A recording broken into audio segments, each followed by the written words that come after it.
সিপাহী সংঘের এবছর ৭০তম বর্ষ। আজকে শুভ দিন 14ই জুলাই 2024। এই দিনকে সামনে রেখে সিপাহী সংঘ ক্লাব তাদের পুজোর প্রস্তুতি শুরু করলো, খুঁটি পুজোর প্রস্তুতি। এবং আমাদের শহরে গত রবিবার যে রথ চালু হয়েছে, সেই রথের দিন থেকেই শহরে বিভিন্ন ক্লাব সংগঠন তাদের খুঁটি পুজোটাকে দিয়ে শুরু করেছে।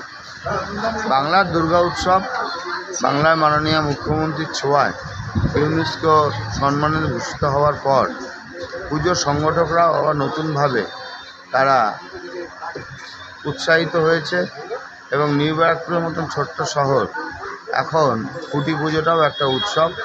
আপনি এখানে এসে মানুষের সমাগম উৎসাহ দেখে এটা বুঝতে পারছি। এবং এবছরে এদের থিম মহারাজা তোমায় সালাম, অর্থাৎ সত্যজিৎ রায়কে সামনে রেখেই এবছর সিপাহী সংঘের পুজোর কনসেপ্ট।